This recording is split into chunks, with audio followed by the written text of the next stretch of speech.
Oostende en Charleroi.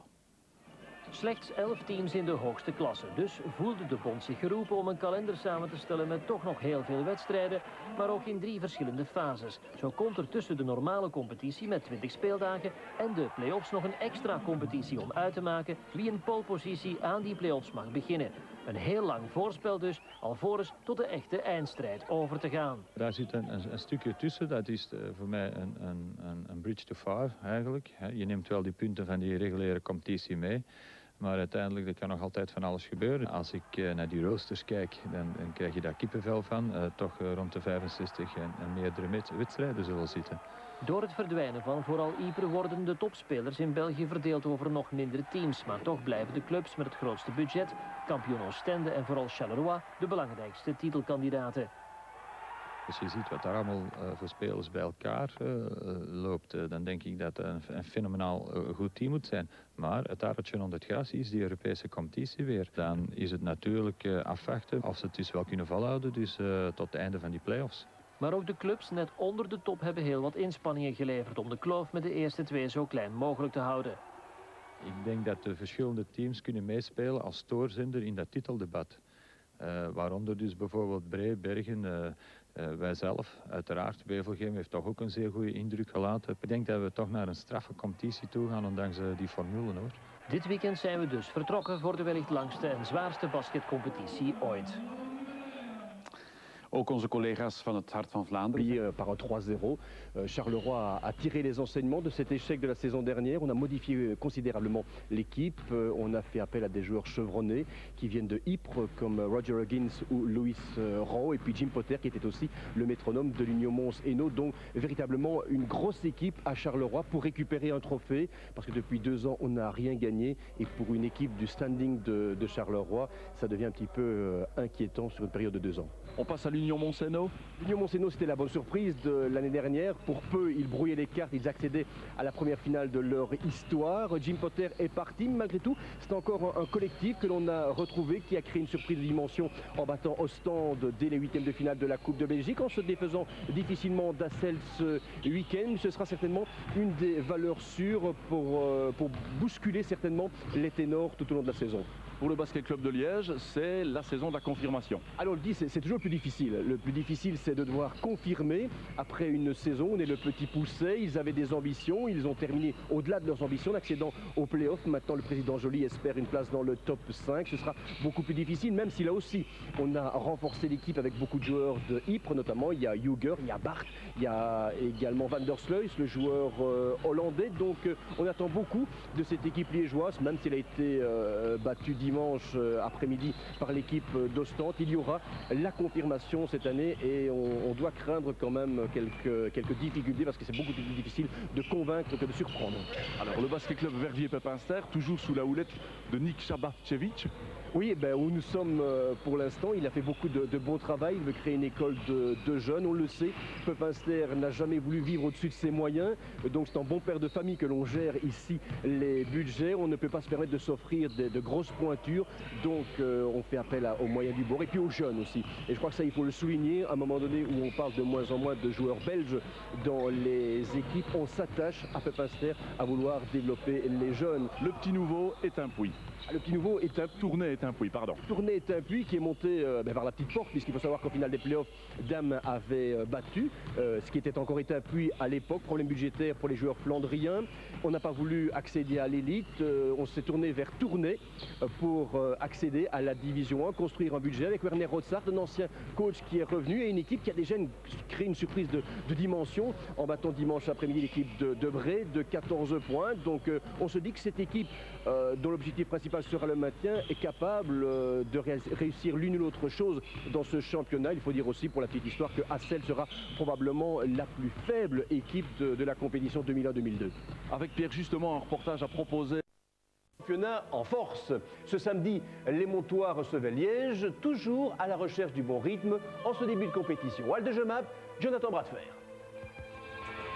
Sur le parquet, les rumeurs planant autour de Liège sont vite balayées. Crise interne, sabotage, mauvaise entente avec le coach. Tout cela est oublié au vu du début de match. Les jaunes dominateurs après 10 minutes 10-21. Mons est dans les cordes. Premier quart-temps, à mon avis, on ne jouait pas suffisamment vite que pour pouvoir inquiéter Liège. Je crois qu'on a joué tout simplement en suivant le rythme de Liège, qui est un faux rythme imprimé par Huger. Je crois que là, c'était notre première erreur. Deuxième erreur, évidemment, c'était notre manque de présence au rebond défensif. Et on laissait beaucoup trop de secondes chances à Liège, ce qui explique un peu notre mauvais premier quart-temps. Les Montois doivent absolument resserrer quelque chose. Un peu plus adroit dans le deuxième quart-temps, ils recollent au score, 30 partout.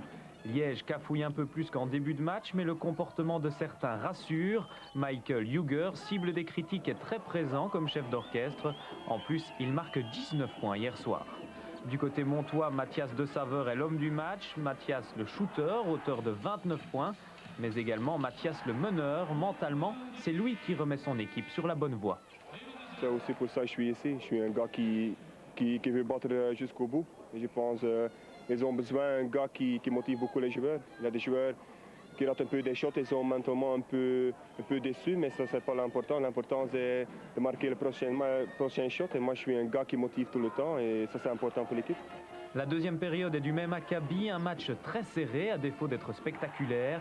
Les deux équipes se répondent du tac au tac. Malheureusement, on voit aussi un cortège de maladresse. Cette phase l'illustre à merveille.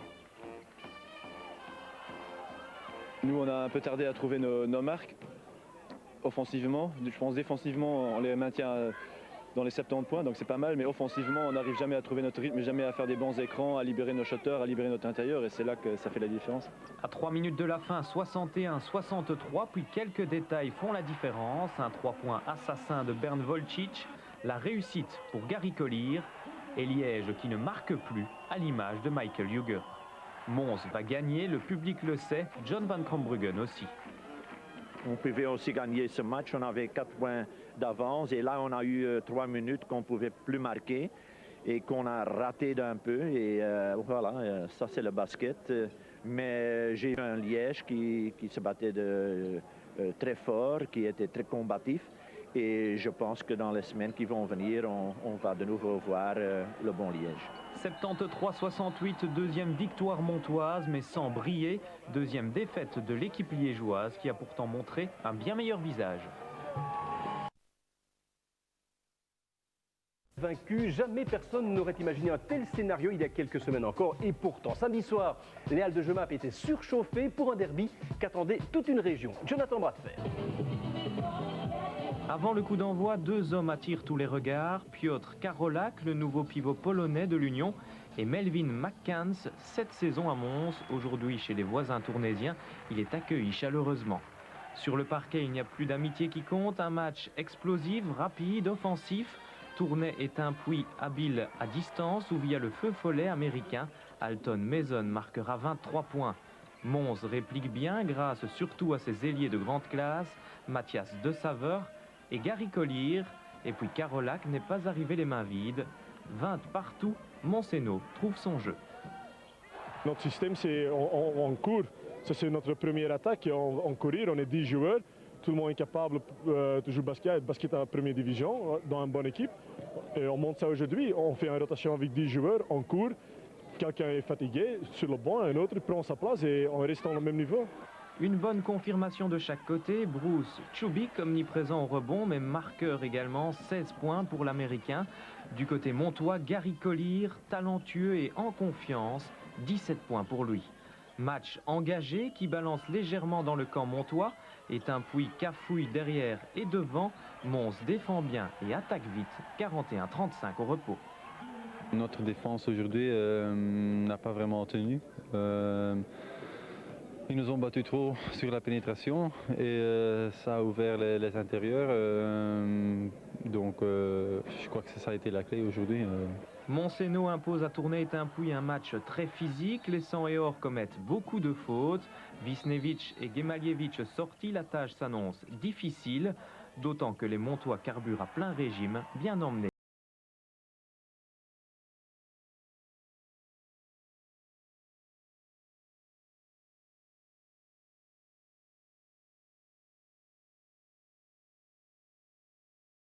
Je pense qu'on a bien mis le rythme dans le jeu, on a bien provoqué des fautes, on a vraiment joué juste, je pense, en défense et offensivement. je pense qu'aujourd'hui il y avait quand même un meilleur match que les deux précédents. Rotsart a beau s'égosiller, c'est trop tard. Mons gère son avance avec notamment 10 points de Carolac. Étain-Puy et Couy battus au niveau des rotations et dans tous les secteurs de jeu. Aujourd'hui, la meilleure équipe a gagné le match, c'est simple. On n'est pas bon en défense, mauvais en attaque. Seulement 2 sur 20 à le tir de 3 points. Et c'est une défaite, oui, je ne suis pas content, mais enfin, on doit travailler. 48-73, Étain-Puy moins bon. Mons s'améliore de match en match. Bon signe à quelques jours de la rencontre européenne contre Trèves. Avant la compétition, leader accroché cette semaine en Coupe Corach contre Trèves. Ambitieux, Montseno voulait s'offrir le scalp de l'équipe anversoise. Jonathan Bradfer. Un match dans le match, face à face entre les deux capitaines, les deux meneurs, un duel familial. Bonjour, je m'appelle René Baez, je suis 35 ans, je jouais pour Union Montseno et mon caractère c'est je suis quelqu'un qui chaque jeu que tu fais je veux gagner ça et de mon frère, c'est mon frère mais aussi mon meilleur ami. La grande différence entre moi et lui c'est que lui a beaucoup plus tempérament que moi, je suis beaucoup plus cool que lui. Le ton est donné d'emblée dans ce match, du spectacle et deux équipes qui se tiennent de très près. Du côté anversois, l'équipe est tirée par le petit des Bayer et surtout par Peter Loridon qui aligne les coups de canon à 3 points. Mons répond bien par Gary Collier mais surtout par George Evans. L'Américain est omniprésent, 25 points et 12 rebonds. Au Marquois, pas d'écart important, 21-24, 46-44 à la pause et 63-60 après 30 minutes. Ce chassé-croisé nous mène à la fin de la partie, il reste 7 minutes, Mons prend une avance de 9 points. Important mais pas décisif, les Montois ne marquent plus pendant 3 minutes. Anvers revient, 73-75, il reste 35 secondes, Gary Collier égalise, Loridon manque la cible, prolongation.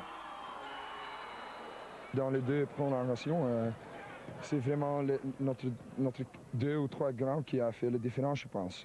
En défense, en offense, ils ont fait un très bon boulot, oui. Les grands anversois sont Bayer, Loridon et Klein-Heard, aussi impressionnants en attaque qu'en défense, 82-85. Anvers tient la victoire, il reste 3 secondes et Mathias De Saveur, totalement effacé, De Saveur est là quand il faut, 3 points et un bonus. Mais le Montois le rate. Deuxième prolongation. Dans une salle surchauffée, Mons ne parvient pas à assommer Anvers. Peter Loridon est toujours là, 33 points pour lui et 23 pour Paul Bayer. Mais ces trois-là sont décisifs, 90-92, score final.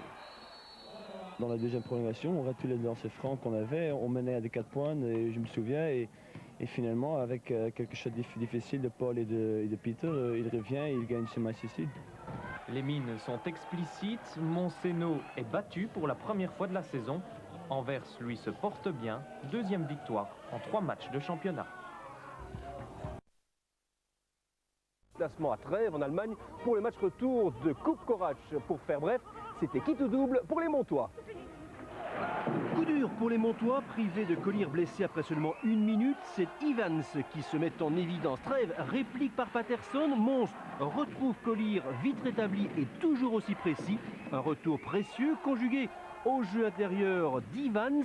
Les Montois virent en tête à la fin du premier quart-temps. 15-16. Ronny Bayer parachève le travail. Vieille connaissance de talon, Orlando Lightfoot alimente le Marquois. De Wild lui rend immédiatement la politesse au repos. 38-35 pour les Allemands.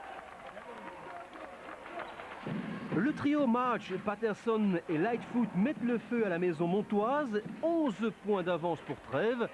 Yves Defraigne redéfinit les tâches de chacun. Un message visiblement bien reçu. Un 10-0 bien tassé avec Collier, puis Evans, opportuniste au maximum. Patterson, meilleur marqueur de la rencontre avec 32 points. Trèves garde l'avantage, 59-54 à la fin de la 30e minute. Et ce, malgré un ultime panier à distance signé Ronny Bayer. Dernier carton, le jeu montois à distance fait merveille. 60-65, la zone visiteuse déstabilise Trèves, Bayer se régale.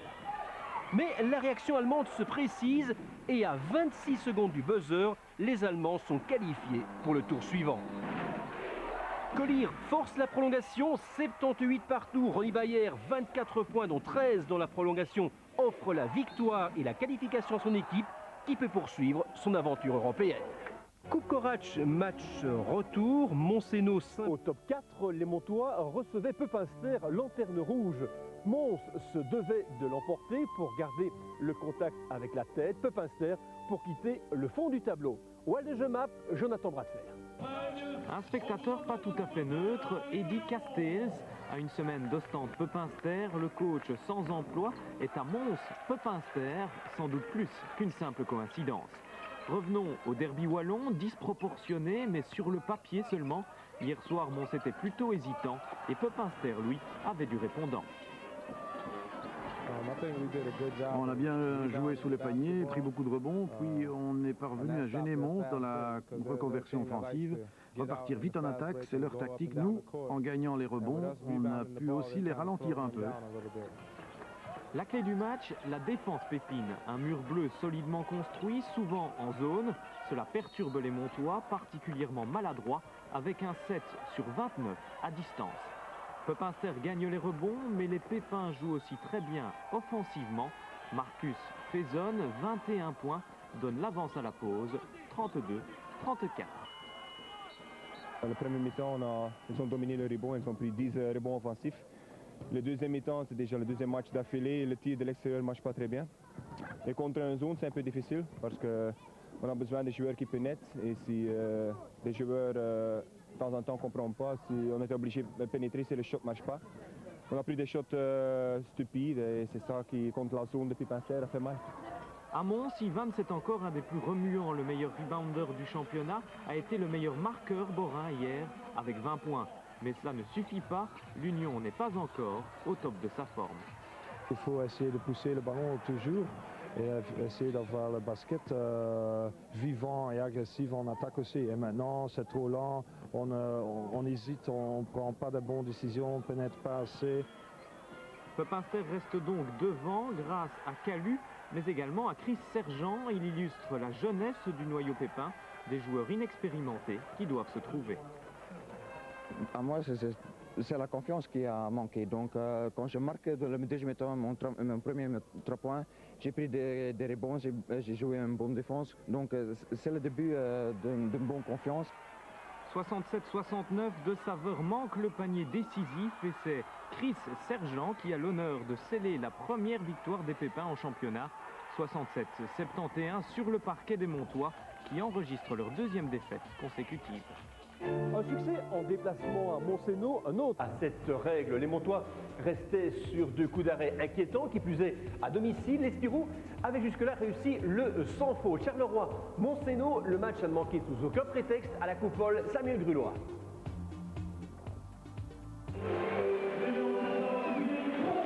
Jim Potter, l'ex-Montois. Lutteur de Will de l'ex-Carolo, Charleroi-Mons, un match spécial pour ces deux joueurs, un match un peu plus stressant que d'habitude, mais un match qu'ils auraient probablement préféré jouer à un autre moment. Je suis très motivé ce soir, mais pour le moment, tu sais, j'ai pas joué mon meilleur niveau. Pour venir à Charleroi, il faut jouer bien, ce qui n'est pas le cas avec moi pour l'instant. Donc, je suis quelqu'un qui vit de jour à jour, donc je suis pas quelqu'un qui rêve et un joueur qui fait des choses comme moi pour l'instant ne mérite pas une place à Charleroi. Et si De Wilde n'évolue pas à son meilleur niveau, ses coéquipiers semblent dans le même cas depuis quelques semaines. 2-0 via Louis Rowe, 2-2 via Gary Collier avant la débandade montoise.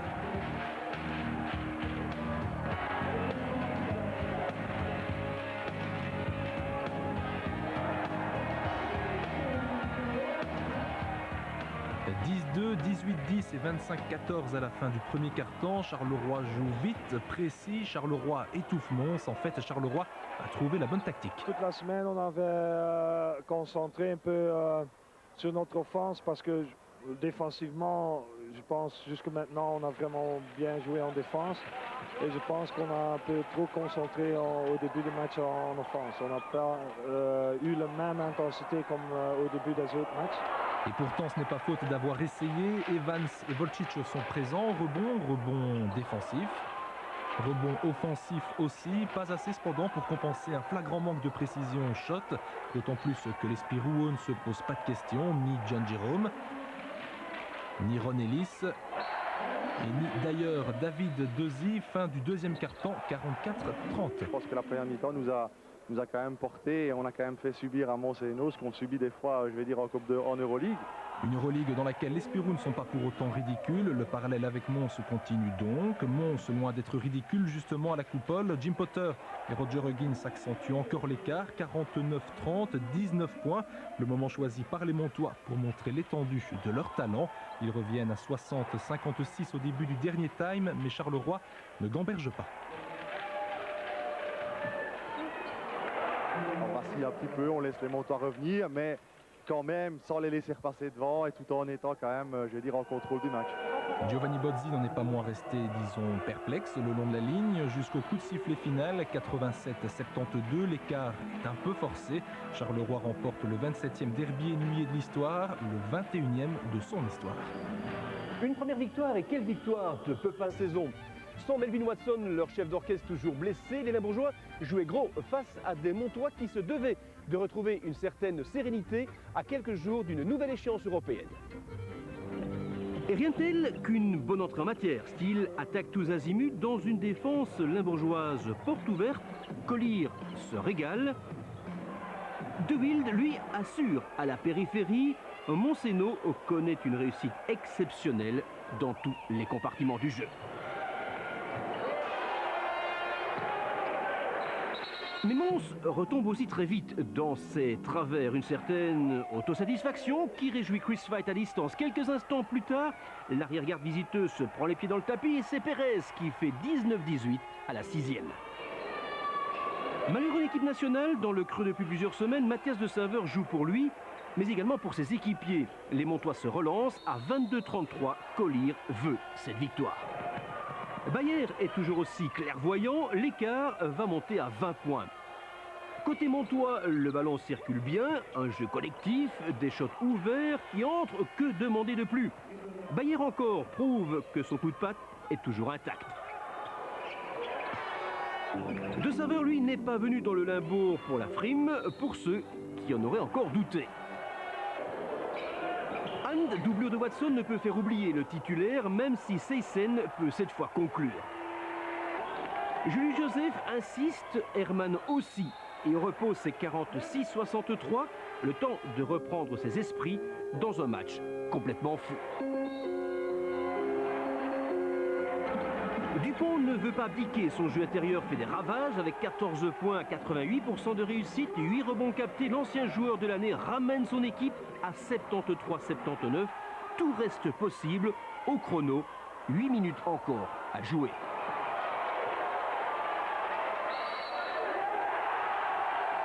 Et c'est à cet instant précis que Mathias de Saveur se déchaîne, il est tout simplement irrésistible.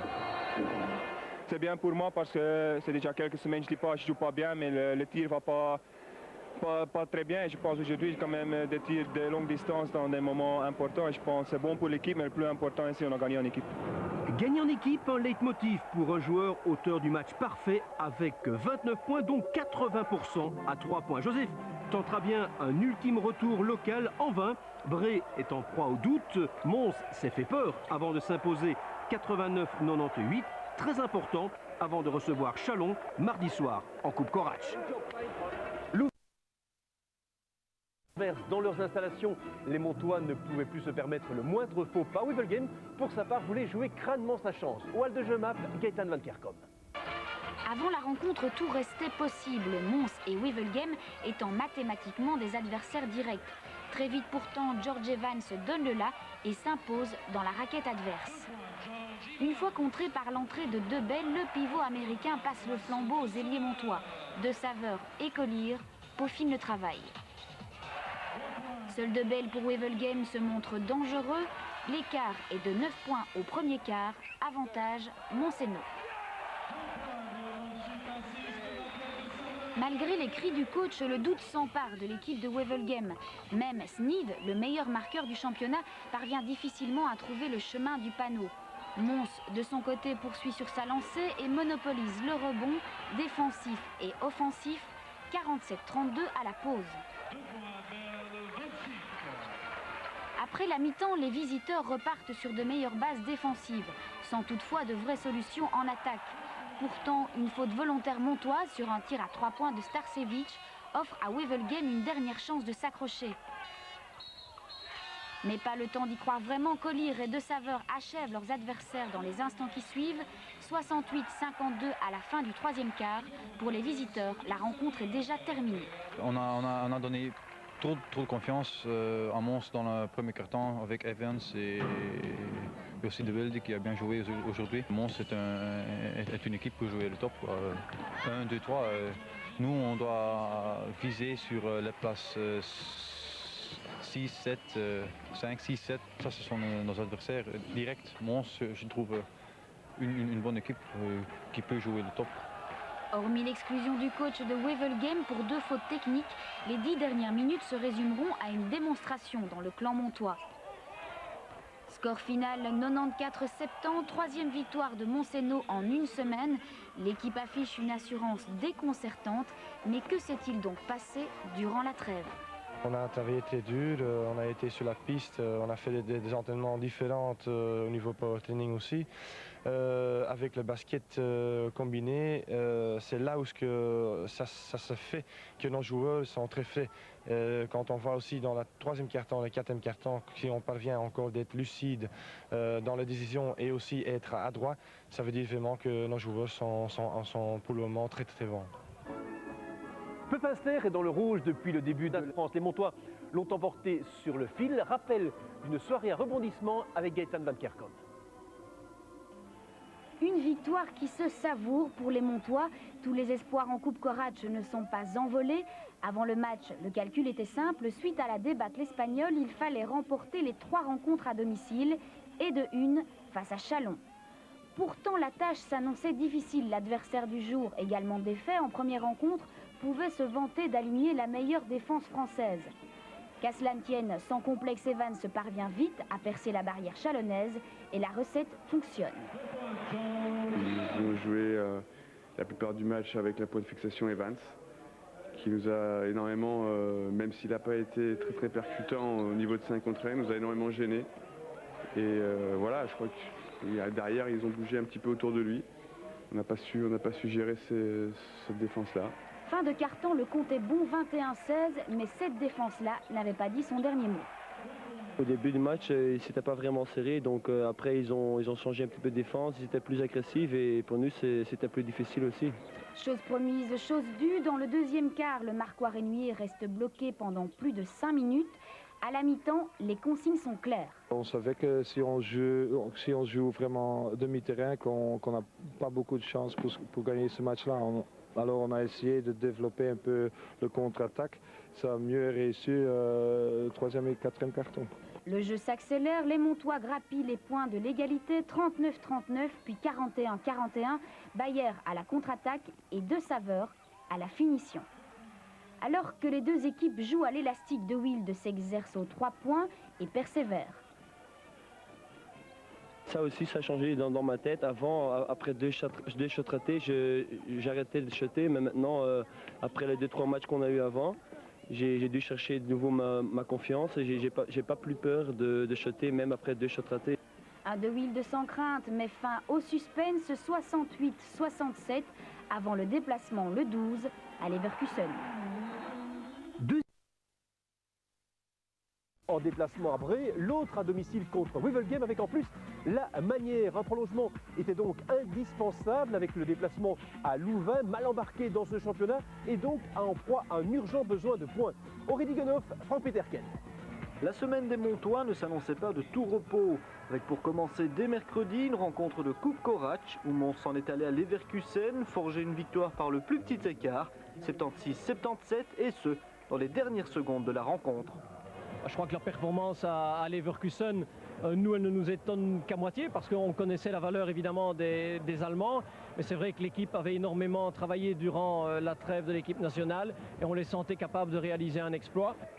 Deuxième exercice de la semaine pour les Montois en championnat, cette fois face à Louvain. Les Louvanistes ont un urgent besoin de points. Ils sont privés de Chomba pour cette rencontre, mais peuvent compter sur Jody Lumpkin et Corey Williams. Et ce sont d'ailleurs les locaux qui font la course en tête durant la première mi-temps. Mons répliquant principalement par ceux-ci les tentatives à 3 points où ils feront preuve de beaucoup d'efficacité. Résultat, Mons s'accroche au score, la mi-temps est sifflée sur la marque de 43-39.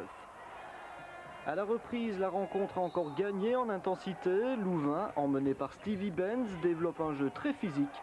La réplique côté montois se nomme Mathias de Zaver. Presque jouer 40 minutes sur un match comme ça avec le niveau d'ici, c'est quand même un peu trop pour chaque joueur, mais je pense physique, je pense qu'on était prêt pour ce match ici, mais Louvain, on a fait un bon boulot aussi. Et le marquoir s'affole dans le dernier quart. Mons revient au score, 75-75, 78-78, puis 82-82 à 7 secondes de la fin. Moment choisi par Philippe Boitou pour commettre une faute sur Gary Collier, qui hérite ainsi de 2 lancers francs. Gary ne tremble pas, il convertit le premier. Victoire pour Mons 82-83. Comme mercredi en Coupe d'Europe, Mons s'est fait peur. Comme mercredi, Mons l'a emporté in extremis. Il faut admettre que parfois la victoire d'un point, même si elle paraît un peu volée à certains moments, elle fait entièrement partie du basket et du spectacle que représente le basket. Alors pour vous Steve, c'est forcément un match un peu particulier de rencontrer Mons? Oui, tout à fait. Donc j'adore les gens là-bas. J'ai passé 6 ans formidables là-bas. Donc bon, et je mérite, j'espère que Mons joue chaque année le top. Au classement général, tournée Mons-Hainaut, un derby qui passionnait toute une région, un derby qui avait attiré la toute grande foule, le premier derby de l'histoire de notre basketball national. Gaëtan Van Kerkom nous en résume les meilleurs moments. Si Mons n'est pas réputé pour être un hôte cordial, il ne fait pas bon cette année se déplacer sur le parquet tournaisien. Et d'entrée de jeu, les néo-promus alignent une défense adaptée à leurs visiteurs. Seul Evans parvient à percer la raquette et c'est d'ailleurs autour de lui que se fixe l'attaque montoise. Mais à tout problème, sa solution, McCanns entre en jeu et déstabilise l'organisation montoise. Il n'est pas, le starting five, McCanns, mais quand il est allé au terrain, il fait un boulot extraordinaire avec son corps et tout ça. Evans est vraiment un joueur physique.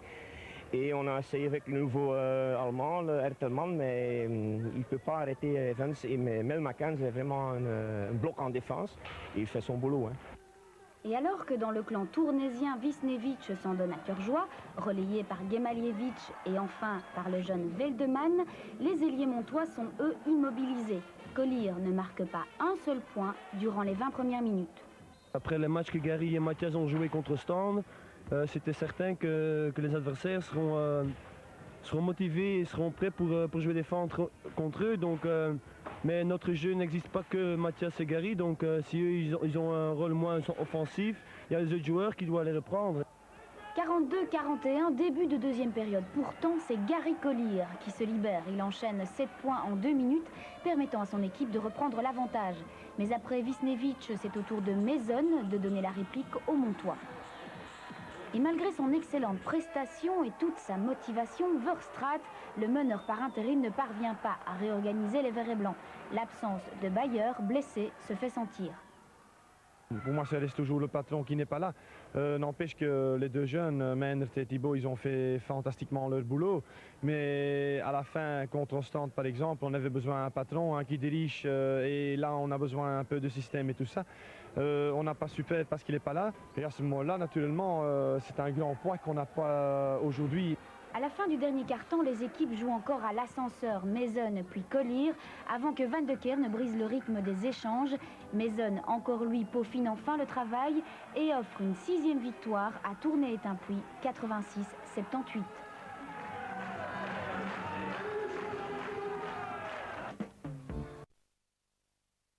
Une semaine pour garder le contact avec la 3e place. Principauterre et Montois se devaient de l'emporter. Match sous haute tension cet après-midi au Sartillement. Franck Peterken. Avant le coup d'envoi de ce derby wallon, la tension est perceptible dans les deux camps. Liégeois et Montois abattent une carte importante, malheur aux vaincus. D'emblée, Liège va se mettre en évidence, emmené par un Michael Huger des grands jours. Mons, assez brouillon, va se heurter à une défense liégeoise intraitable et comme en attaque, les principautaires se montrent adroits. Le score est de 22-8 après 8 minutes de jeu, 14 points d'écart en faveur de Liège.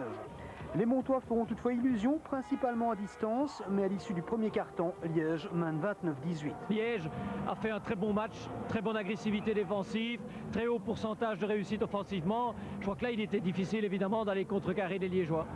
Les Liégeois poursuivent sur leur lancée avec l'inusable Barry Mitchell, sans oublier leur maître à jouer Michael Huger, qui a pris l'ascendant sur Verstraat et Bayer, 41-24, écart maximal. Aujourd'hui, on a vraiment commencé très bien. On a plusieurs joueurs qui ont shoté à plus de 80% en première mi-temps. Donc ça nous a mis confiance, ça nous a donné le petit écart qu'il nous fallait pour bien gérer la deuxième mi-temps. Et je pense qu'on a retrouvé un Liège qui veut gagner. L'Union va toutefois réagir avec son tireur d'élite Mathias De Saveur, auteur de 15 points dans le deuxième quart-temps. Les Nuyers reviennent à 9 points, 47-38. Mais avec Mitchell, les Liégeois reprennent le large, 54-38, d'autant que Heinley apporte sa pierre à l'édifice. Au repos, le marquoir indique 58-46 en faveur des visiteurs. Défensivement, en première mi-temps, il n'est pas normal d'encaisser 55-60 points sur une mi-temps. À partir du moment où on peut se permettre ça en défense, je crois qu'offensivement, il faut vraiment presque être parfait pour pouvoir venir l'emporter, d'autant plus quand on joue en déplacement.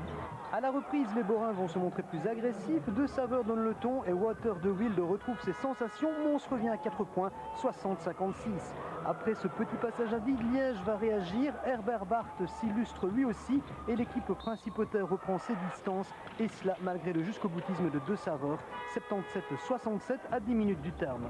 La bataille au rebond fait rage, mais Liège va gérer facilement la fin de match et s'imposer logiquement 97-80. Une victoire méritée des Liégeois et un jour sans pour les Borins. Personne qui était prêt pour jouer ici. Peut-être c'était parce que c'est dimanche, mais on est professionnel.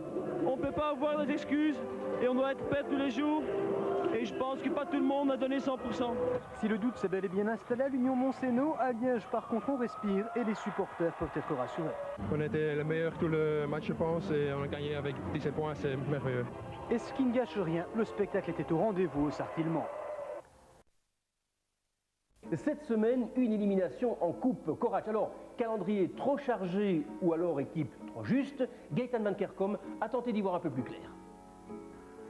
Vaincu de peu à Châlons la semaine précédente, Mons-Hainaut devait jouer sa dernière carte face à Leverkusen. Leverkusen, la seule équipe de la poule que les Montois étaient parvenus à battre à l'extérieur. Une victoire indispensable pour décrocher la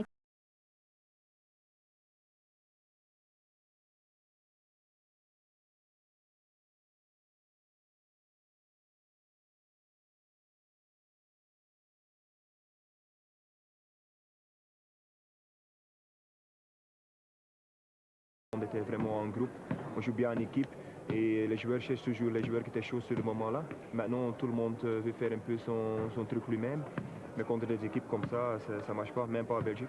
Et cette rencontre à haute tension ne pouvait pas tomber plus mal dans le parcours montois. Depuis le 4 janvier, l'équipe paraît complètement déstabilisée. Je pense sincèrement la défaite imméritée contre Stande a changé dans le sens où mentalement nos joueurs n'ont pas pu aborder les matchs suivants avec le même état d'esprit parce que tout simplement le doute petit à petit et certainement la pression s'est installée chez des joueurs qui justement peut-être ont quelques faiblesses au niveau de leur mental et qui donc s'ils veulent passer un cap supplémentaire doivent maintenant apprendre à savoir jouer des matchs importants, à être bons dans des moments clés. En manque d'équilibre, Mons-Hainaut attendait beaucoup du retour de Ronny Bayer, le meneur attitré. Mais le capitaine a rapidement prouvé qu'il n'était pas seul responsable de la spirale négative que connaît son équipe. Lors de ce dernier duel européen, les Montois ont été menés tout au long de la rencontre, alternant phases insipides, maladresse et quelques trop rares sursauts d'orgueil. 65-72, après avoir frôlé la qualification, les Montois ont vu se refermer les portes des huitièmes de finale. Au terme de la rencontre, le rêve et l'ambition du mois de décembre faisaient place à un triste fatalisme. Il faut aussi reconnaître que Leverkusen est une autre pointure. Nous avons peut-être, probablement d'ailleurs gagné par chance là-bas, parce que refaire un retard de 21 points, ça tenait presque du miracle. Le miracle, ils n'ont pas lieu deux fois apparemment. Avec un 0 sur 5 en janvier, la trêve de l'équipe nationale tombe au bon moment pour Monceau. Au mois de novembre, c'était une telle pause qui avait permis à l'équipe de se réorganiser et d'aligner 7 victoires consécutives. Il est l'heure pour les Montois d'être superstitieux.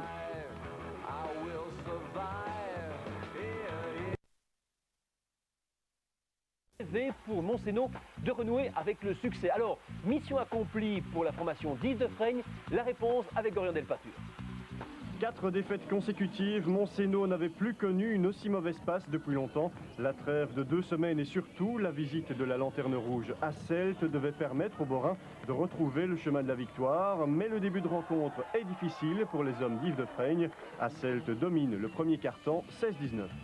Dans cette compétition, il n'y a pas des mauvaises équipes, donc je me souviens le match à Celt, on gagne juste au fin du match avec de la chance, on peut dire ça.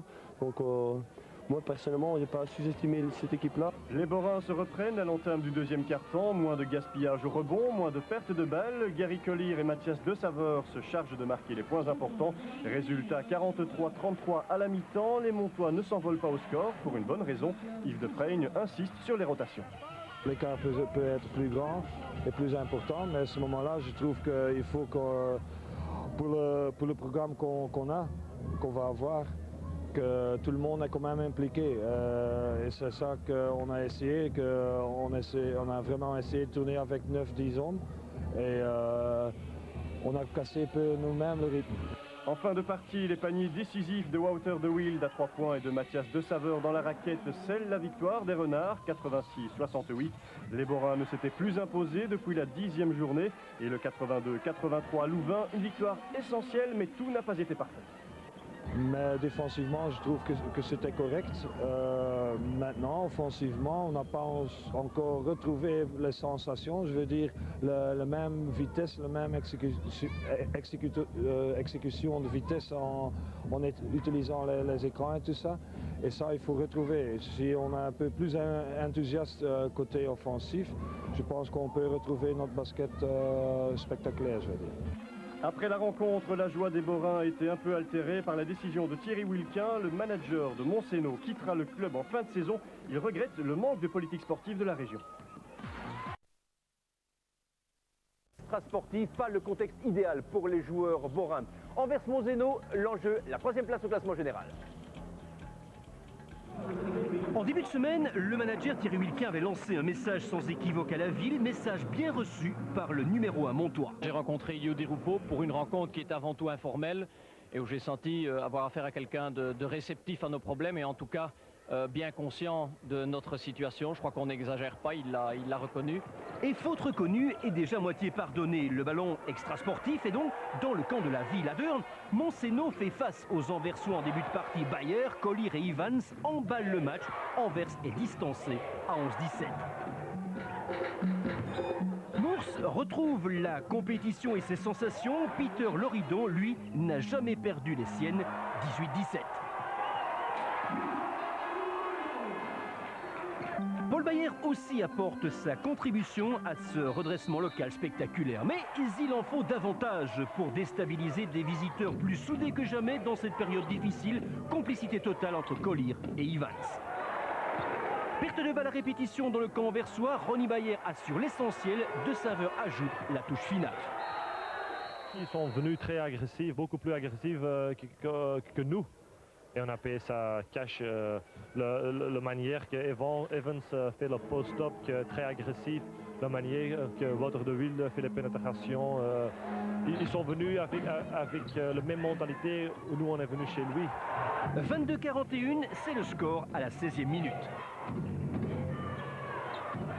Après avoir compté 19 points d'avance, est-ce qu'on n'a pas repensé un petit peu au match contre Ostende de la reprise? On a dit ça aussi dans le vestiaire, on dit on ne peut pas oublier le match contre Ostende. Mais on savait que c'est une équipe qui revient toujours au match. On avait un peu des moments difficiles au début de deuxième mi-temps. Mais je pense qu'on a vraiment montré, même si Mathias ou Gary ne marquent pas 30 points, on peut gagner en équipe aussi. 30-46 au repos, le 3e quart-temps donne raison à Mathias De Saveur, excellent hier soir. Les Anversois transfigurés gomment un handicap de 15 points en l'espace de 9 minutes, 53-54. Tout est à refaire pour les Montois. Meilleur marqueur à Anvers avec 20 points, Loridon veut toujours croire à un retour. Mais Gary Collier, 14 points et 2 huiles de 17, le ramène à la dure réalité. Mons gagne 68-74, important pour les playoffs.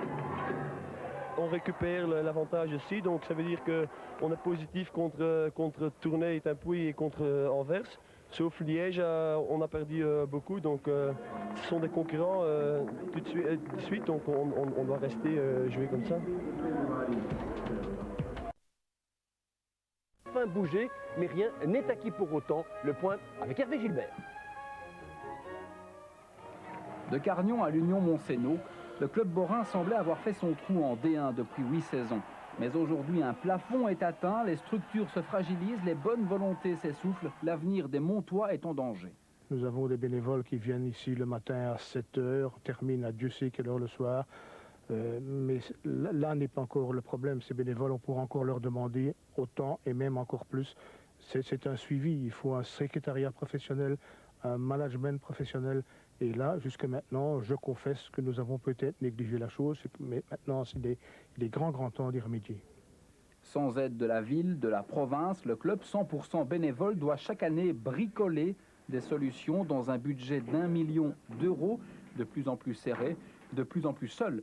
La cheville ouvrière du club s'en ira si 3 changements ne sont pas opérés. Des structures dirigeantes professionnelles. Première chose. Deuxième chose, voir comment on peut apporter de nouveaux moyens financiers au club de façon à pouvoir répondre à la concurrence actuellement dans le championnat de basket belge. Et troisième chose, bien entendu, une amélioration certaine des infrastructures qui pourraient correspondre au niveau actuel de notre club. Et pour l'instant, même s'il est vrai que j'ai été reçu par Elio Di Rupo durant une bonne demi-heure, c'était une réunion informelle et il n'y a en tout cas rien eu de concret. Je n'ai pas vu une personne ou plusieurs personnes qui me proposaient un projet réel pour l'avenir du club. Donc j'attends encore. C'est un bon début, mais en tout cas pas de nature pour l'instant à me faire changer d'avis. Mais à Mons, les finances de la ville vont très mal. Rien de neuf sous l'anneau, pour l'instant juste une lumière dans les filets. Nous avons demandé à la région wallonne ainsi qu'à la communauté de pouvoir créer un village sportif extrêmement important avec un espace sportif qui pourrait accueillir 3 à 5 000 personnes. Mais là, il nous faudrait entre 2 et 3 ans. Le ministre Dardenne s'est montré favorable à l'idée, étudie la question, est prêt à nous aider, mais l'intervention régionale n'est que partielle. Et en attendant, les infrastructures vieillissent, le water-polo pourtant en D1 n'a plus de piscine, le football se repose sur quelques généreux mécènes et le basket se meurt. Tous réclament une politique globale et cohérente dans la région. L'électrocardiogramme est de plus en plus bas.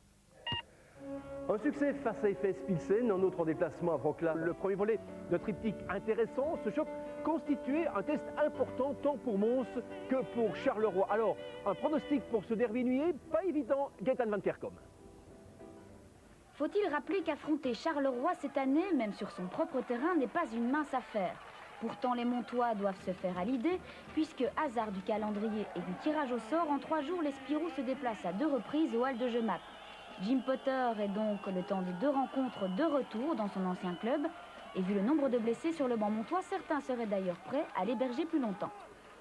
Pour moi, il peut revenir, pas sans problème. Sportivement, il faut dire que maintenant encore avec Farrington qui n'est pas là, c'est un joueur qui nous manque encore plus. Alors, je vais jamais dire non à ce sujet-là.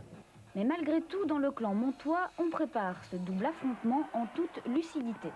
Si tu, je vais dire, joues avec trop de respect contre Charleroi, tu as déjà perdu. Il faut que qu'on rentre dans le match comme contre Pépaster et dire, écoute, on n'a rien à perdre, il faut aller 100% et on doit jouer et on doit essayer de faire tout au maximum. Et à ce moment-là, je pense que chaque équipe dans cette compétition a une chance pour gagner contre Charleroi. Et c'est effectivement une équipe montoise agressive qui monte sur le terrain malgré l'absence de De Saveur et de Volsic. La défense s'organise, George Evans se concrétise et donne l'avantage à sa formation. À la fin du premier quart-temps, les leaders du championnat sont menés de 4 points. Je crois qu'aujourd'hui, la petite différence, c'est qu'on n'est pas rentré avec la bonne vitesse. Donc on a été un peu en difficulté. Et puis au fur et à mesure, on a trouvé le bon rythme. Et là, c'est vrai que ça a été plus facile. Et dès le début du deuxième quart-temps, les Spirou marquent le coup. Jacques Stas entame un festival solo et renverse la vapeur 43-52 à la pause. Mais en deuxième mi-temps, Mons se ressaisit. Kenneth de Sloovereux et Gary Collier se sentent pousser des ailes. La rencontre est dès lors relancée. Mais Charleroi compte des valeurs sûres, ce n'est pas une surprise. Huggins et Stas, 22 points chacun, maintiennent leurs adversaires à l'écart. Le système défensif montois s'effrite. Jacques Stas a eu trop des shots libres. À l'intérieur, on n'était pas assez agressif, le rebond manquait. Toutes les petites choses que tu ne peux pas faire contre une équipe de Charleroi. Ils punissent toutes les petites erreurs. Durant le quatrième quart-temps, les dernières tentatives montoises sont précipitées, les fautes s'accumulent et les volontés s'essoufflent. 89-97 au terme de la rencontre, les Spirou quittent les Halles forts d'une 15e victoire en championnat, mais sans la certitude de pouvoir venir s'y imposer mardi en Coupe de Belgique. Il y a toujours 1% en moins d'agressivité chez l'équipe gagnante. Et là, les joueurs de Spirou, ils ont les cartes en main. S'ils ont ce pourcent en moins, ils ont pu voir que Mons sera là tout de suite pour saisir sa chance. Donc il faudra vraiment qu'on arrive à faire le vide et qu'on se dise que la Coupe de Belgique, c'est une toute autre compétition et que si on a 5-6 minutes d'absence, on pourrait le regretter. Affiche pratiquement complet. C'est donc dans ce contexte peu favorable que les Montois se déplaçaient à Wevelgem, mais la victoire était indispensable pour se positionner parmi les 6 premiers. Catherine Debu. George Evans pour Gary Collier, Mons débute en force 1-4. Gardiner est fort de 3 points, Wevelgem prend les commandes. Mathias de Saveur, absent des parquets depuis un mois, monte au jeu et retrouve directement ses sensations à distance, 16-18. C'est pas vraiment le shoot ou le technique, c'est beaucoup le physique qui est un peu derrière. Mais je pense que le coach l'a vraiment bien fait de reposer moi quelques minutes de temps en temps. Et je pense maintenant c'est à moi de continuer à travailler physiquement et ça va aller dans les 2 premières semaines.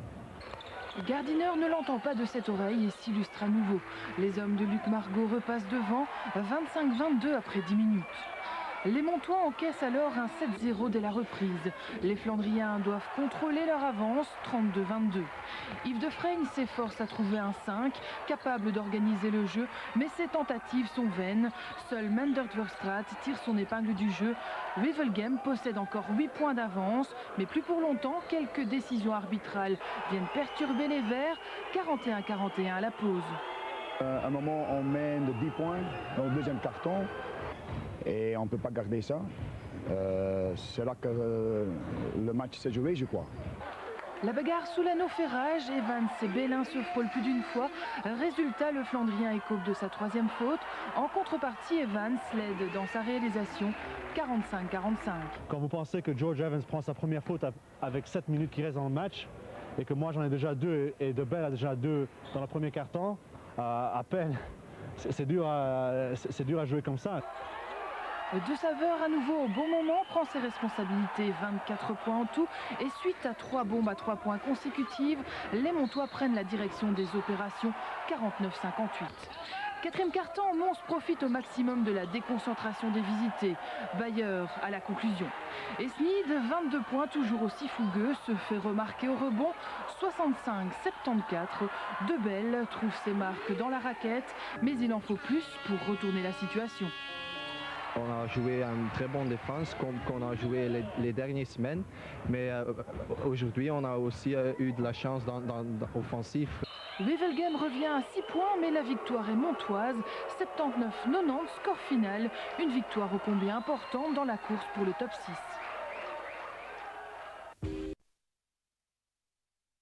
En déplacement vendredi soir à Bray. Cet après-midi à l'Arena Mister V, les côtiers attendaient de pied ferme Monceau au Montois de créer la surprise. Monceau en balade dominicale sur la Reine des Plages, oubliez de suite le cliché. Les Montois n'étaient pas venus à la côte pour admirer l'estacade, mais pour jouer crânement leur chance. La preuve avec le début de partie, placé résolument sous le signe de l'offensive. Les visiteurs se mettaient en évidence avec Gary Collier, Mathias de Saveur ou Evans. Ostende répliqué avec un Christophe Beguin à son meilleur niveau cet après-midi. Pas de ronde d'observation donc, et déjà 26-25 après seulement 10 minutes de jeu, chaud devant. Ostende poursuivait avec les jeunes comme Menama ou Major un peu plus tard. Les Bigs montaient progressivement en puissance. À Monceno, avec Evans et De Saveur, on faisait jeu égal jusqu'à la 18e minute à 42-43 après un panier à 3 points de Ronny Bayer. Les dernières secondes étaient cependant favorables aux côtiers qui regagnaient les vestiaires avec un avantage de 7 unités, 52-45. Ostende se ruait ensuite vers l'anneau adverse. Biggs encore et toujours lui auteur de 27 points cet après-midi donnait le signal d'une offensive non-stop. Brasevicius et Sismix lui emboîtaient le pas. 78-69 à la 30e minute de jeu. Tout était déjà dit dans cette rencontre. Monceno allait cependant même compter un retard de 23 points avant de revenir quelque peu avec De Wilde, mais le verdict de cette partie ne faisait plus aucun doute depuis longtemps. Ostende s'imposait 102-84. Certes, une excellente répétition générale avant la venue dans 8 jours de l'équipe de Tournai. Ce sera samedi prochain à l'Arena Mister V. La deuxième phase du championnat peut d'ores et déjà commencer. 24 mai 2001. Coup de semonce pour les Anversois. Le troisième dans le troisième quart-temps, logique n'est-il pas? Gardiner, mais surtout Harris, de retour à la compétition, allumait l'arrière-garde anversoise. 42-50 avant les 10 dernières minutes. Tout était relancé. Anvers revenait à la hauteur de Wevelgem par Galenkin, Van Dorp et Bayer, puis l'excès de confiance coupable. Harris et Gardiner mettaient définitivement Wevelgem sur orbite. Le vainqueur de la Coupe du Roi gagnait son billet pour la finale de la Coupe de Belgique. 24 heures plus tard, Charleroi n'a pas laissé l'ombre d'un suspense planer sur l'autre demi-finale. Un scénario limpide après 10 minutes 24-17 avec un festival Jim Potter. À la mi-temps 48-34, tout le monde descend ou presque. Evans prêche au milieu du désert montois. Le trio Rowe, Jérôme, Huggins excelle en face. Pour mémoire, 67-52 à la demi-heure et 93-80 au buzzer avec une prestation 3 étoiles de Louis Rowe et John Jérôme. Les Carolos en finale face à Wevelgem, une affiche inédite qui ne manquera pas d'intérêt le 1er avril. Playoff, répétition. John Van Krombrugge, il fallait renouer avec la victoire face à un concurrent direct, Pierre-Yves Depré. Liège en jaune et en forme après 1 minute 20 seulement, 8-2 par Van der Sluis. Les hommes de Van Krombrugge semblent déterminés. 11-2 après 3 minutes, Bart à 3 points. Côté montois, on tente de limiter la casse, 2 points de plus par l'Autrichien Volcic. Mais dans les 2 dernières minutes du premier quart-temps, Liège prend ses distances, 22-14 par Herbert Bart et 24-14 sur cette passe de Barry Mitchell qui sert l'intenable Van der Sluis. L'Union Monceno étraîne son nouveau pivot, Dragan Bazaric, numéro 14, 2,12 m, ici aux prises avec Bart. Le Yougoslave n'est pas de suite à l'aise sur le parquet liégeois, mais le temps de se relever, d'adresser cette passe à Evans, Mons n'accuse plus que 2 points de retard. Il va même prendre l'avance, 28-29, par un Mathias de Saveur totalement impliqué, malgré l'annonce de son départ pour Bray. Sous le regard de Julien Marnegrave, une fin de deuxième quart-temps serrée, 35 partout au repos. Barry Mitchell tend l'oreille vers l'analyse de son futur coach. À un moment donné, d'un côté comme de l'autre, une moins bonne organisation offensive. Et alors beaucoup de maladresse de part et d'autre, des pertes de balles qui font que les deux équipes pour le moment se retrouvent un peu sur le même niveau. Un troisième quart-temps en 3 phases. La première, illustrée ici par les 2 points de Bart, voit les Liégeois reprendre l'avance. Dans la deuxième, on assiste à un retour des Hennuyers, par Evans notamment. Les hommes d'Yves Defraigne compteront même jusqu'à 13 unités d'avance. On pense alors le match plié, mais dans les toutes dernières secondes de ce troisième quart-temps, le tir à distance de Bart va constituer un déclic dans les rangs liégeois. Après 4 minutes dans le dernier quart-temps, 72-71 par Kurzweck, Liège mène d'un point. Les deux équipes se tiennent de très près et le tournant du match, c'est peut-être ce tir manqué par le même Kurzweck. Après, Bayer, Evans et compagnie s'envolent et réalisent la bonne opération. Je pense commence le championnat avec une victoire, c'était très bien pour le mental. Parce que maintenant dans le A-Pool, c'est tous des matchs très durs. Et pour prendre ce match ici à Liège, c'est pour nous très important pour confiance. Côté liégeois, on a de bonnes raisons d'être déçus, mais on relativise. L'objectif primordial de la saison est atteint, on est 6e. Maintenant, il y a encore 9 matchs où on va essayer encore d'améliorer notre 6e place et de prendre confiance pour les playoffs. Au classement, Montseno occupe la 4e place, Liège la 6e. Entre les deux, tournée est un puits. Division 1. Panorama, ça vaut bien le détour. Bonsoir, Montseno, Ostende, la rencontre entre deux équipes qui s'étaient imposées lors de la première journée de la deuxième phase de la compétition. Bonne nouvelle à Montseno où Ivans a re-signé pour 2 saisons supplémentaires. À Ostende, on voulait profiter du faux pas de Charleroi pour conforter la pole position au classement général. Gaëtan Van Kerkhove. Mons-Ostende, une affiche qui réveille des mauvais souvenirs au hall de Jemap. Pour rappel, en janvier, une défaite face aux Côtiers avait entamé une véritable série noire pour les Hainuyers. À l'époque, les Ostendais s'étaient imposés sur le fil après avoir été menés de 19 points. Et ce samedi, on a failli assister au scénario inverse. Premier acte donc, un écart d'une vingtaine de points. En première mi-temps, rien de tout cela. Face au collectif ostendais, Mons installe une défense à droite et s'empare du rebond. À la mi-temps, Ostende est parvenu à grignoter 5 petits points, c'est 35-40. Il faut donc attendre le 3e quart-temps pour assister à l'envol d'Ostende. Le groupe des Côtiers fusionne littéralement, Praskevicius libre comme l'air à la contre-attaque, soutenu par Beguin. En face, Mons quasi absent offensivement, rien ne fonctionne. 42-62, l'écart atteint 20 points. Sur le banc, Yves Defraigne semble capituler. À ce moment-là, on prend sur le premier passe, on prend le shot. À ce moment-là, comme coach, tu dis, écoute, c'est comme ça, les joueurs ne sont pas assez concentrés ou pas assez vigilants dans leur tête pour faire les bonnes choses. À ce moment-là, c'est difficile. Contre une équipe comme ça va vite. Ils ont des joueurs qui peuvent faire la différence entre quelques minutes. Et si tu vois le score, ça va vraiment vite. Ça joue un peu avec le moral aussi. Au moral, seul Thibaut Thion que veut s'accrocher en fin de 3e quart. 45-62 à l'entame des 10 dernières minutes. 10 dernières minutes et 2e acte de cette rencontre, la remontée des Hainuyers, un exercice d'escalade initié par Wouter de Wilde. Mais Mathias De Saveur s'impose vite comme premier de cordée. De Saveur une fois, De Saveur 2 fois, De Saveur 16 points en un quart-temps. À 60 secondes du terme, Mons réalise l'inespéré en revenant à 3 unités de ses adversaires. Côté ostendais, on se fait quelques sueurs. Le coach nous avait mis en garde de ne pas faire le scénario que nous on avait fait ici au match en janvier. Et je crois que dans le dernier quart-temps, je crois qu'on se relâche, on a peut-être tous cru que le match était fini. Et je crois que ça a été un peu notre erreur aujourd'hui et je crois que bon, on aurait pu le payer cash, surtout sur la fin. Finalement, malgré un sprint final détonnant, les Montois ne parviennent pas à décrocher leur 2e victoire dans le groupe A.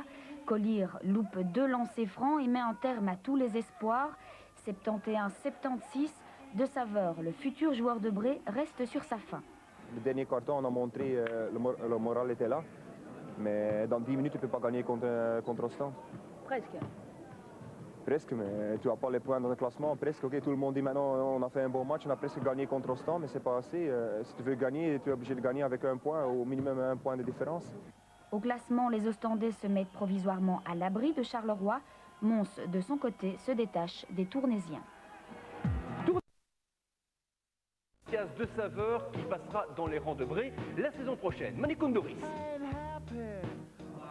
On le sait, se déplacer à Bray n'est jamais chose aisée, mais le plus nerveux des joueurs montois fut sans nul doute Mathias De Saveur qui affrontait hier ses futurs coéquipiers limbourgeois. Je sais, je vais jouer ici pendant 2 ans dans la salle avec les autres joueurs, mais moi avant le match je dis oh, ça ne va rien donner, je suis pas nerveux ou pas, mais ça donne quand même un autre vue sur le match. Je pense de temps en temps j'étais quand même un peu nerveux. Et c'est un match particulièrement engagé qui débute sur les chapeaux de roue. Le jeu est d'emblée très physique et très rapide, les shots fusent de part et d'autre du terrain. C'est Bray qui prend l'avantage en début de rencontre grâce entre autres à un Julius Joseph très présent en première mi-temps. C'est 10-5 après seulement 2 minutes de jeu, mais on se ressaisit assez rapidement. Leur jeu est beaucoup plus collectif que du côté de Bray et ça paie. Les Montois mènent la barque, se sentent très en confiance et peuvent compter sur Water de Wild, excellent en ce début de rencontre. Mais les visités sont toujours là et bien là. C'est Chris Fight qui tire son épingle du jeu avec un total de 18 points en première mi-temps. Mais rien à faire, si les Limbourgeois talonnent leur adversaire, ils ne reprennent pas l'avantage. La défense montoise est particulièrement efficace et ne laisse quasi rien passer. 41-44 à la mi-temps. On a vraiment joué un jeu collectif aujourd'hui. Il n'y avait pas trop de shots forcés, donc on a toujours essayé de trouver la main libre et on a réussi, je pense. Mais en seconde mi-temps, Bray semble se réveiller. Les Limbourgeois recollent rapidement au score. Ils mènent même un court laps de temps. Pérez et Dupont étant inexistants, c'est Watson qui tente de redonner ses lettres de noblesse au basket de Bray. Mais c'est sans compter la détermination des Montois qui changent de tactique et font énormément circuler le ballon. Impuissants, les joueurs de Bray sont décontenancés et voient 12 points leur passer sous le nez en moins de temps qu'il ne faut pour le dire. De Saveur n'est plus du tout nerveux et se lâche, et même Volcic peut se permettre de se promener sur le terrain. Rien ne semble pouvoir empêcher les Montois de remporter le match. Cependant, à 5 minutes du terme, c'est un sursaut d'orgueil des Limbourgeois qui vient contrecarrer le plan des Borins. Bray rattrape son retard et revient à 68-68. Tout semble donc possible pour les visités, mais rien n'y fera. Les fautes vont se multiplier, tout comme les lancers francs, et il sera trop tard pour inverser la vapeur. Mons reprend l'avantage et ne le lâchera plus. On n'a pas bien joué, mais pour moi, Mons a joué très bien en défense. Un peu sur la limite, mais c'est ça que Mons a fait aujourd'hui. Et on a des problèmes avec la défense de Mons. Mais on n'a pas joué notre jeu. Mais ça, je crois que c'est un peu Mons qui a fait ça. Mais oui, on peut jouer mieux qu'on a fait aujourd'hui. Score final 75-78, une victoire importante pour le moral des Montois. Plus tôt, Charleroi, ensuite, il s'était montré convaincant contre Tournai avant de remporter la finale de la Coupe de Belgique contre Wevelgem. Montseno, Charleroi, Gaëtan Van Kerkhove. Mons, la seule formation du groupe A à ne jamais avoir fait plier les Carolo cette saison. Mais alors, qu'est-ce que Mons a de moins que Liège et que Tournai? Ou peut-être, qu'est-ce que Mons a de plus? Je crois que contre Mons, il n'y aura pas forcément de creux parce qu'il y a quand même une rivalité entre les deux clubs. Et forcément, chaque fois qu'on joue contre Mons, c'est un match que l'on veut absolument gagner. Et je crois que quand on a une saison longue comme on l'a, des fois, c'est au niveau mental que ça se passe. Mais ici, je vais dire, on vient toujours le couteau entre les dents et on sait qu'on va avoir un match difficile parce que les Montois posent leur physique d'entrée de match. Et chose promise, chose due, ce samedi, Jacques Stas a failli en perdre son couteau et son basket. Dès les premiers instants, les Montois montent à l'abordage. En moins de 10 minutes, le marquoir indique 15 points d'écart. Montseno frôle la perfection, la défense est efficace, les passes à droite et les shots précis. Evans et Volcic dans la raquette, De Saveur aligne lui 4 shots à 3 points. Les Montois semblent enfin avoir trouvé la combinaison pour faire trembler Charleroi, mais pour combien de temps?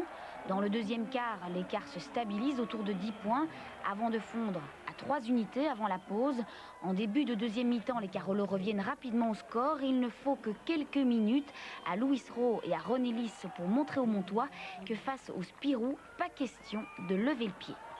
Je pense qu'on n'a pas appliqué la même façon les systèmes offensifs le premier mi-temps comme au deuxième mi-temps. Et ensuite, naturellement, on a eu un peu plus de réussite le premier mi-temps que le deuxième mi-temps. Si on veut gagner, on a besoin, comme je l'ai déjà dit avant, on a besoin de jouer constant. Ça veut dire que sur les deux fronts, autant offensif que défensif.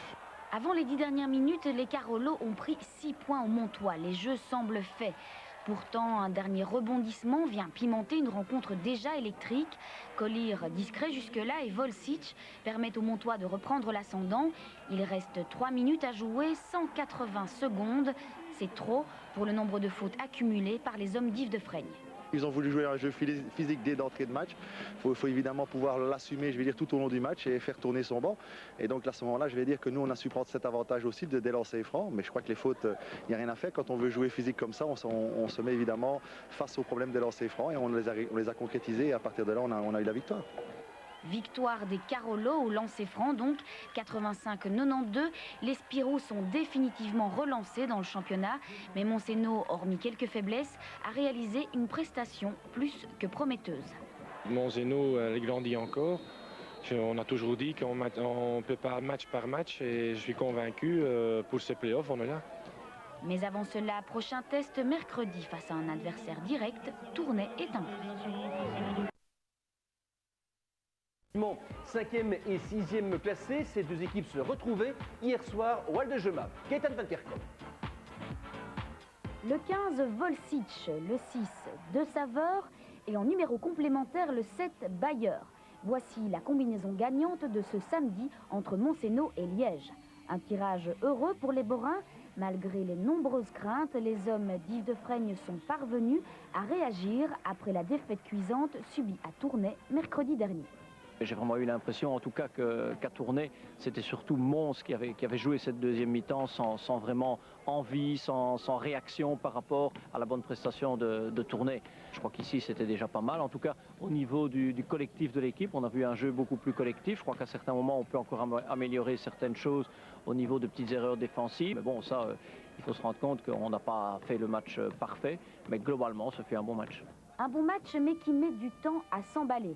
La première mi-temps se résume à un long round d'observation. Les fautes sont rares et le jeu agréable, mais les défenses quasi inertes. Le Marquois évolue au rythme des échanges réguliers et des shots faciles, 45-41. Il faut donc attendre la 21e minute pour qu'un jeu plus physique se mette en place. Les défenses se resserrent enfin, les Montois profitent du rebond. Bart Hein reste efficace côté principauteur, mais le ballon circule bien dans le clan Borin. Je pense le deuxième mi-temps, on dit ça aussi dans le mi-temps, de maintenant joue défense, rentre sur le terrain agressif, et on monte ça et avec ça, Liège perd des ballons, on nous profite, on prend 10 points et après ça, je pense qu'on est tout le temps le match dans le main et on contrôle le match. L'écart se maintient à 10 unités, pourtant à 5 minutes du terme, dernier sursaut liégeois. Bart et Vucevic permettent aux leurs de revenir à 6 points. 6 points, rien n'est joué, mais on sent le stress pointer chez les Verts et Blancs. Ce scénario, on l'a trop souvent vécu à Mons. Il faut prendre ses responsabilités. De Saveur et Bayer s'imposent alors comme chef de file. C'est 6 points, mais je pense Mathias et moi, on a de trop d'expérience de ça, de vraiment prendre des matchs, jouer de nouveau un peu de vitesse, mettre un peu de vitesse dans le match. Et on prend immédiatement, je pense, 15 points à la fin du match. 15 points en 3 minutes qui achèvent du même coup le moral des principauteurs. 95-80, les Liégeois s'inclinent donc pour la 4e fois dans cette deuxième phase du championnat. En attendant les playoffs, l'intérêt s'essouffle tout doucement en bas de tableau. Devait être prépondérante, mais les promus nous ont habitués à tant de surprises depuis le début de la compétition. Au Hall de Jemap, Gaëtan Van Kerkhove. Sans Van de Kerr et sans Mason, Tournai est un puits s'écroule. La preuve par A plus B ce samedi sur le terrain montois. Veldeman et le jeune Amp se sont reliés au poste de meneur en vain. Werner Otzart n'a jamais trouvé la solution pour juguler l'hémorragie. La mise en place de la match-up et les percées de McCann n'y ont rien fait. J'essayais de faire le mieux possible pour aider l'équipe. Je suis le capitaine, j'essaie de faire le bon exemple, mais pour l'instant, ça ne marche pas. Ça suffit pas? Non, non. Désorganisation à la distribution, perte de balles et déficit offensif. L'addition est salée. 45-25 à la mi-temps, 88-69 à l'issue de la rencontre. 3e défaite d'affilée. Tournai sera peut-être obligé à 2 journées des playoffs de revoir ses ambitions à la baisse. On joue toujours pour gagner, mais ça va être difficile vu que les 2 derniers matchs est à la maison contre Charleroi et aller à Liège. Donc je crois que nous avons hypothéqué nos chances vu que les 2 joueurs qui sont blessés ne seront peut-être pas là pour les 2 matchs qui viennent. Ils seront prêts pour les playoffs, mais pas pour les 2 matchs. Donc je crois que la 5e ou même peut-être encore la 6e place va être pour nous. Côté montois, par contre, on croit plus que jamais à une 4e place. Le malheur des uns faisant parfois le bonheur des autres. Ce samedi, Monzeno a profité un maximum de la déficience tournaisienne. Jeu posé et shot facile. De Saveur et Evans, 25 points chacun, ne se sont pas fait prier. Dans le dernier quart, place à la rotation des jeunes joueurs. C'était une opportunité pour le coach pour donner confiance aux autres joueurs qui jouent normalement pas ou presque rien.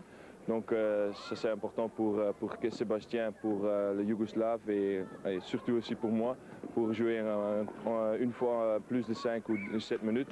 Donc je pense que le coach a gagné quelques joueurs avant les playoffs. Contrairement à Tournai, Mons est donc plus que jamais en confiance, unité sur le terrain et en dehors.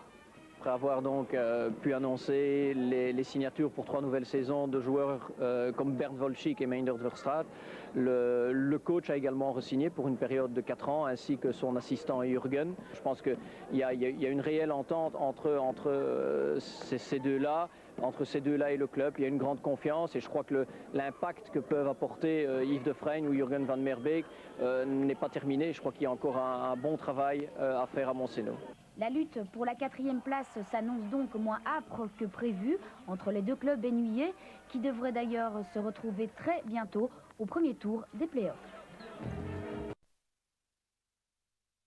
Un succès borin conjugué à une défaite de Bray à Ostende offrait in extremis la 3e place à Montseno. Ambiance à la coupole, Samuel Grulois. Charleroi-Mons pour Mons, ça commence par une fameuse annonce. C'est vrai, très bonne nouvelle pour Dexia Montseno avec la signature pour 3 saisons de Jean-Marc Jaumin. Je crois que Jean-Marc, avec son talent, avec son tempérament, son expérience, pourra certainement apporter un plus pour les prochaines saisons à Montseno. Une bonne nouvelle qui a le don de booster les Montois. Gary Collier redonne le ton à 2 points. Mathias De Saveur fait de même à 3 points. Après 4 minutes, c'est 7-13. Je pense qu'on a raté quelques paniers assez faciles au départ. On n'a pas eu la réussite. C'est donc 7-13. Juste avant ceci, un dunk de Darren Engeland qui relance Charleroi. Les Montois voient soudain double. Les Spirou, pourtant sans René Lys blessé, vont plus vite, trop vite, 20 partout après le premier quart. Charleroi est plus précis et surtout défend mieux George Evans et Muselet. Aujourd'hui, ils ont vraiment bien défendu sur George. Mais pour que George a vraiment bien son match, il faut marquer de l'extérieur. C'est ce qu'on n'a pas fait aujourd'hui. Evans au sol donc, qui inscrira quand même 20 points. Pas mal pour quelqu'un de muselé, mais trop peu quand le reste de l'équipe ne suit pas. Yves de Vreijn a beau expliquer, répéter, s'énerver même, ça ne va décidément pas. Dans le deuxième quart, Jérôme marque 9 points. C'est 46-38 à la mi-temps. Avec l'expérience de Charleroi, c'est possible de faire trouver quelque chose. La solution pour gagner le match. Et l'expérience de Charleroi, c'est avant tout l'expérience de ses joueurs. Bodzi fait monter Roger Huggins, à 34 ans. L'Anglais connaît la musique, il inscrit 10 points dans les 5 premières minutes du troisième quart, 63-53.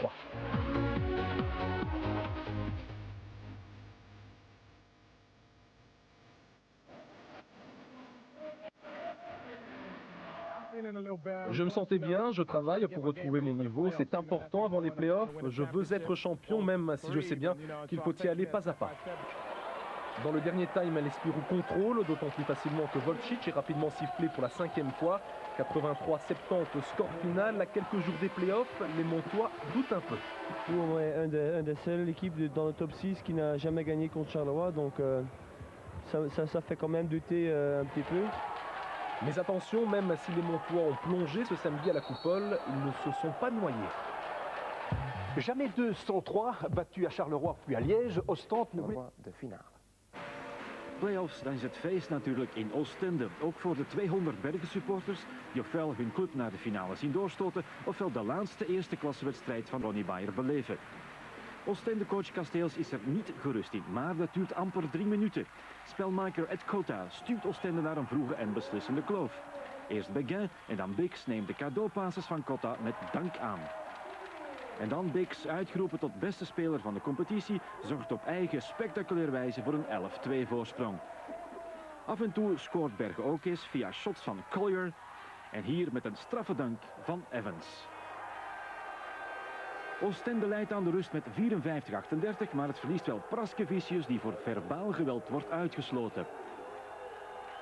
Ook in de tweede helft wordt Bergen gewoonweg overklast door Oostende. Hier een typische illustratie.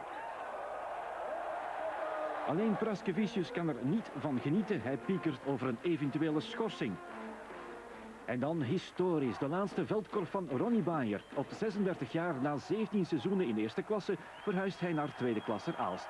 Een staande ovatie gevolgd door veel emoties. doe niet gewoon, want ik ben een heel emotionele jongen. Ze zeggen altijd, diegene met de grote mond heeft het kleinste hart. En ik ben zo iemand. Het is nu gedaan. Ook bewust, want ik kon ook goed in de startploegen nu gaan spelen. Maar dat ben ik niet. Ik heb de uitdaging nu genomen voor de Aalst. En voor die mannen nu proberen mij naar eerst te brengen. En Oostende wint uiteindelijk met 102-75. Het begint dinsdag als lichtfavoriet tijdens de finale van de play-offs tegen Charleroi. En het handbal is eindelijk. C'était aussi le dernier match en Division 1 de Ronny Bayer. Pierre Robert. Standing ovation pour Ronny Bayer qui quitte définitivement la Division 1 après 19 saisons. Ce sera le fait marquant de cette troisième manche à sens unique. En cause, un rouleau compresseur ostendé en marche dès la mise en jeu avec en vedette une fois de plus le duo Ralph Bix, Christophe Beguin.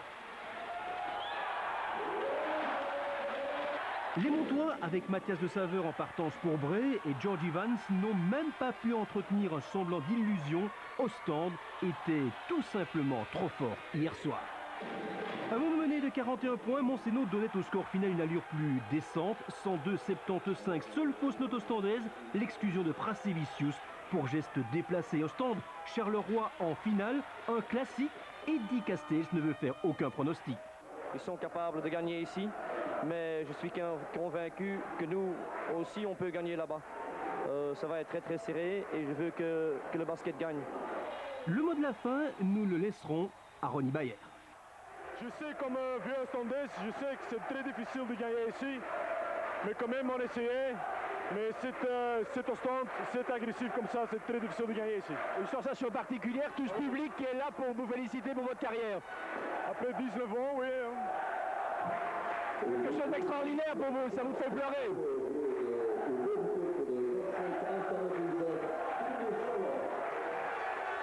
Voilà.